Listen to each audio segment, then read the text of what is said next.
Hello everybody. Okay, आज हामीले थर्मोडाइनामिक्सको next part question number 50बाट फेरि हेर्नेछौँ र हामीले क्वेसन नम्बर 50सम्म हेरिसकेका छौँ। 51बाट हेर्नेछौँ आज। र आजको पार्ट चाहिँ हाम्रो लागि एकदमै सेकेन्ड नेक्स्ट इम्पोर्टेन्ट पार्ट हुनेछ र यसमा हामीले केही कुराहरूलाई डिस्कसन गर्नेछौँ, जस्तै चार्ल्स ल, बोयल्स ल, गेलु-ज्याक्स ल, होइन।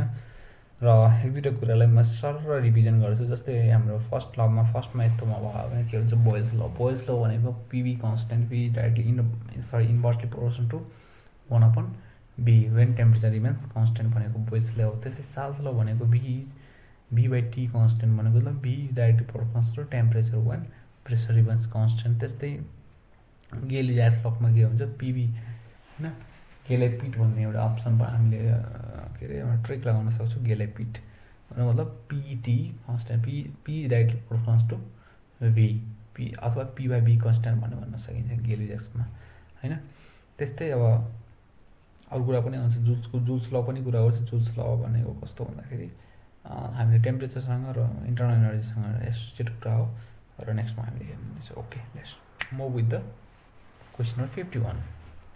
51 के भनेको छ, all perfect gas changes in volume by 1/273 to the original volume at 0 degree Celsius for every 1 degree change in temperature when the pressure remains constant. Yeah, it is obvious. It is Charles law.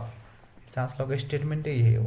So the रट दिउँ, option B is the correct answer. त्यस्तै के भनेछ 52 मा, according to गेलु-ज्याक्स law, absolute pressure is of a given mass of perfect vary directly with the absolute temperature। मैले अघि पनि भनेको थिएँ PT, P directly proportional to V गेलु-ज्याक्समा।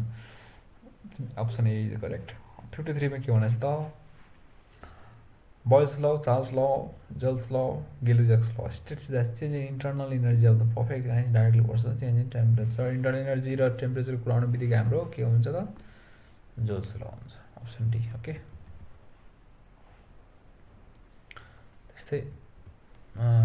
त्यस्तै इक्वल भोल्युम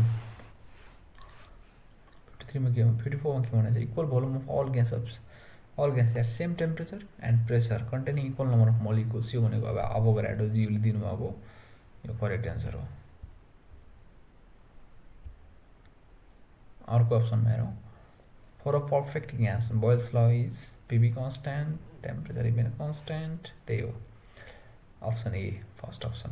त्यस्तै चार्ल्स लमा के भनेपछि v/t constant when pressure remains constant, B option is correct. 57 मा हेरौँ, गेलु-ज्याक्स लमा p/t constant. Okay, p/t constant भन्दा पनि हुन्थ्यो, p directly proportional to t भन्दा पनि हुन्थ्यो, एउटै कुरा हो। So never worry man, option A is the correct answer, is true. 58 the temperature at which volume of the gas becomes 0। Temperature at which volume of the gas becomes 0, त्यस्तो हामीले के भन्छौँ, एब्सोल्युट जेरो टेम्परेचर भन्छौँ त्यसलाई। Okay, त्यस्तै 59 मा के छ, the absolute pressure will be, absolute zero pressure कसलाई मानिन्छ, जतिखेर हाम्रो molecular momentum of system become 0, molecular मोमेन्टै हुँदैन त्यतिखेर हामीले 0 टेम्परेचर। त्यस्तै 60 मा हेरौँ, Boyle's law states that change in internal energy of perfect gas directly proportional to the change in temperature. होइन, यो त के कसको हो, यो ल जुल्सको हो। सो डिसएग्री गरौँ यसलाई, अप्सन बी। 61 को absolute pressure of the given mass of a perfect gas varies inversely proportional to volume when the temperature remains constant। This is Charles हो त होइन नि, चार्ल्स ल जहिले पनि के हुन्छ, प्रेसर रिमेन्स कन्सटेन्टमा कुरा गर्छ। So the option B no. Charles लले के भन्छ, 1/कतिमा 273, त्यस सेम अघिको कुरा हो, सेम क्वेसन हो, त्यही भएर अप्सन डी है त। 62 को डी। 63 को हेरौँ, absolute zero pressure at can be obtained at the temperature. यसको एकदमै झुक्किने खालको है साथीहरू, एकदमै झुक्किने खालको। यसको सही उत्तर भनेको 0 केल्भिन चाहिँ हो है, तर 0 केल्भिन छैन यसमा, 0 डिग्री सेल्सियस छ। So the none is the correct answer, option D. 64 को हेरौँ, अब जेनरल ग्यास इक्वेसन हामीले सबैले थाहा भएकै कुरा हो, option A PV equals to MRT. Okay, 65 मा हेरौँ, the value of the gas कन्सटेन्टको भ्यालु रड दिउँ, यसलाई सम्झिदिउँ। अप्सन डी हो 287 जल पर केजी पर केल्भिन होइन। एभोगाड्रोले के भन्छ 66मा एकर्डिङ टु एभोगाड्रो हामीले अघि पढे के हो sum of equal volume of all gas at the same temperature and pressure constant equal number of molecules. So option C is the correct answer. Okay 67मा के भन्छ त molecular mass expressed in gram that is 1 gram mole of a gas at NTP normal temperature pressure occupies हामीले बच्चैदेखि पढ्दै आएको कुरा हो 24.4 litre is the volume at 1 mole. Okay 1 मोलको जहिले पनि हामी 22.4 लिटरले हिसाब गरेर गर्दै आइरहेको छौँ। 68मा which the following gas has the minimum number of molecular mass सबभन्दा कम कसको हामीलाई थाहा भएकै कुरा हो। CH4 को हुन्छ कि H2 को हुन्छ कि N2 को हुन्छ कि O2 को हुन्छ NH को हुन्छ स्योर हाइड्रोजनको हुने भयो सबभन्दा कम मोलिकुलर मास।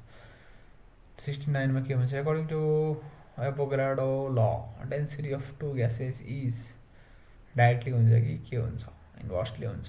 यसमा चाहिँ के हुन्छ त 69को हामीले यसमा हामीले जहिले पनि के हेर्नुपर्छ भन्दा यसको स्टेटमेन्टै छ एउटा त्यो स्टेटमेन्ट अनुसार हाम्रो के हुन्छ यसमा डाइरेक्टली प्रोपोर्सनल हुन्छ। ओके 70मा के भन्छ युनिभर्सल ग्यास कन्स्ट्यान्ट भनेको युनिभर्सल ग्यास कन्स्ट्यान्ट भनेको मल्टिप्लिकेसन हो के को त मोलिकुलर मास र ग्यास कन्स्ट्यान्टको चाहिँ मल्टिप्लिकेसन हुन्छ। 70 के हुन्छ त अप्सन के हुने भयो ए 71 गरौँ in SI system universal gas कन्स्ट्यान्टको भ्यालु चाहिँ के हो यसको त रड दिउँ 8314 जुल पर केजी पर मोल। यसमा 8314 जुल पर केजी मोल केल्भिन हो।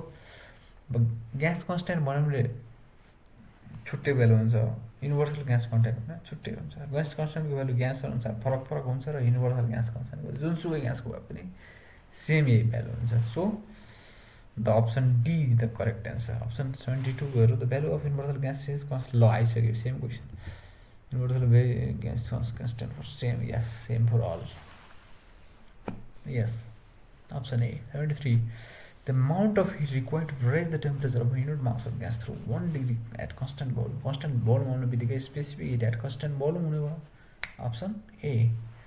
त्यस्तै 74 मा गर्ने चाहिँ heat of amount of heat same question only difference is constant pressure।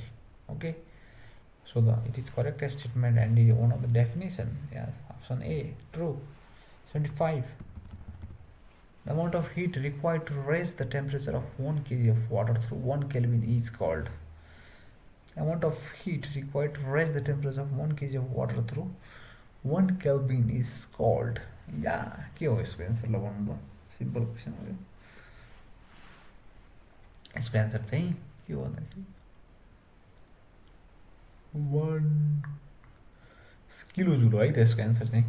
So let's stop here will be stopping here होइन। एउटा सेसनमा हामीले 25वटा क्वेसन गर्ने गरेका छौँ र प्रत्येक क्वेसन च्याप्टरको हामीले 25-25वटा क्वेसन गरेर 4वटा भाग ल्याउने कोसिसमा छौँ र हरेक क्वेसनको फर्स्ट 100 क्वेसन हामीले डिस्कस गरेर यसरी तपाईँहरूले सहयोगको लागि एउटा बुस्टअप तयार गर्ने एउटा जमर्कोमा लागेका छौँ र यसलाई पक्कै पनि तपाईँहरूले मन पराएर यसले तपाईँहरूलाई तयारीमा अझै पनि फ्युल गर्ने छ भन्ने आशा राख्दै यो भिडियोलाई यहीँ अन्त गर्न चाहन्छु। धन्यवाद। Have a nice day. Thank you.